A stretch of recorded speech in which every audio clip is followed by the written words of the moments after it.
Новую котельную открыли в Сайсарском округе столицы. Она обеспечит тепло- и водоснабжением новые активно развивающиеся кварталы города.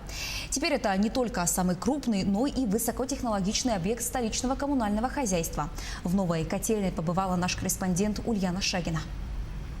Старая кирпичная котельная, которая находится за моей спиной, обслуживалась аж с 1975 года. И в ней в смену могло работать до 15 человек. В новой же котельной количество специалистов сократится вдвое, повысится и их квалификация. Теперь вместо кочегаров здесь уже требуются профессиональные операторы, инженеры. Новая котельная – это современное здание площадью 730 квадратных метров. Она полностью автоматизирована, и все ее параметры работы в течение суток будут передаваться на пульт диспетчера. На этом щите управления мы видим, что на нем собраны все основные параметры оборудования. И мы можем видеть в любой момент времени, какое давление на насосах, какая температура у теплоносителя и на подаче, и на обратном контуре. Собственно говоря, можно еще посмотреть, как работает система вентиляции,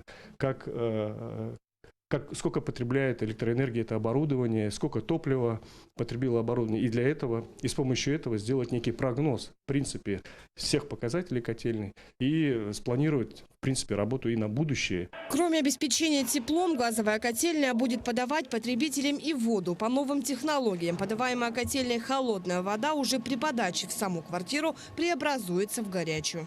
Очень современная котельная, да, очень современные были требования прописаны, да, по техническому заданию.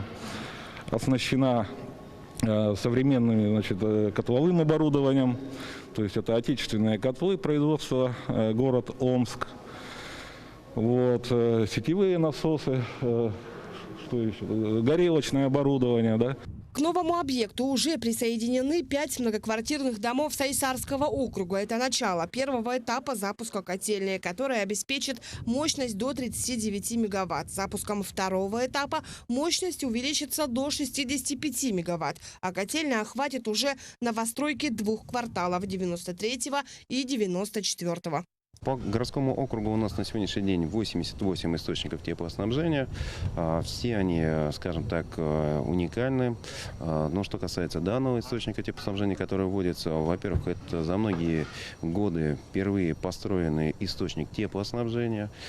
Притом построен с нуля, а не реконструирован, либо переоборудованный, полностью построенный. Соответственно, данный источник отвечает всем новым требованиям технического характера по энергоэффективности, по энергонадежности, по безопасности. Эта котельная, безусловно, даст развитие. Развитие данной территории, непосредственно строительства как социально значимых объектов, так и жилого фонда. Профессия кочегар или истопник скоро и вовсе канет в лету, учитывая, что сегодня автоматизированную систему получают даже угольные котельные. А главным условием для работы становится не умение оборудовать лопатой, а высокотехнологичным компьютером. Ульяна Шагина, Георгий Григорьев, Якутск.